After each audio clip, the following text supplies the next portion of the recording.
Magandang araw mga ka-farmers, nandito na naman po tayo sa loob ng Royal Cocoa Farm upang magpapitas at at the same time nagpo-pruning, nagbabawas ng mga kunting sanga tulad ng mga ganito. Binabawasan natin para magkakaroon po ng magandang ventilation ang ating mga kakao. Ito po mga ka-farmers, ganito po siya mamunga. Ayan po. Kaya yan, ganyan din mamulaklak, mamunga, at saka yan, kaya mga ka-farmers, ganito lang ang mga ginagawa natin dito sa loob ng Royal Cocoa Farm.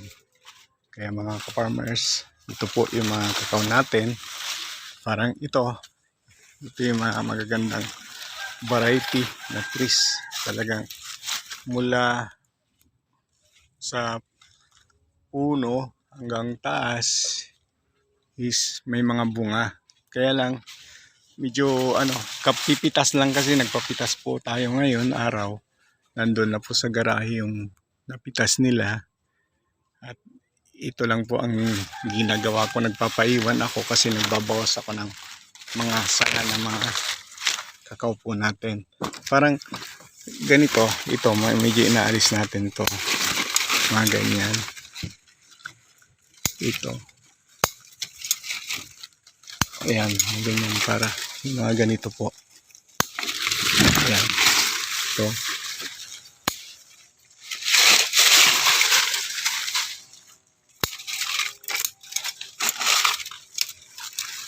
Ganyan, inaalis po natin yung mga yan. Dito naman po, dito kapipitas din lang. Ito madaming bunga din. Kapipitas lang ng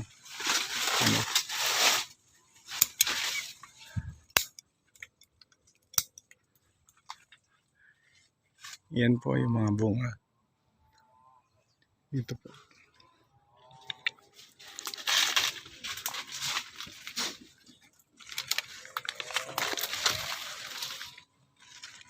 Ito yung mga kakao po natin, ganyan siya mamulaklak. Bali ito inaalis po natin itong ayan po siya mamunga mga ka-farmers. Kaya medyo ito tatapos din lang na pinitasan ito, ang daming bunga ito. Pero kasalukuyan tapos napitasan.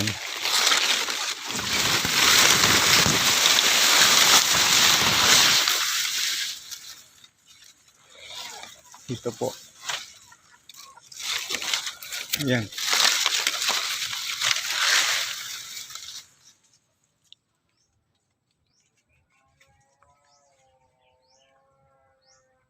Dapat yung mga itong dilaw na to, wala na. Kailangan i-aalisin na to.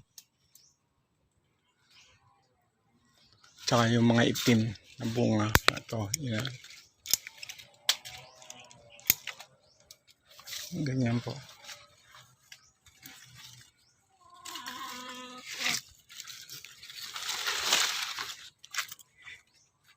Ito, ganito siya yan.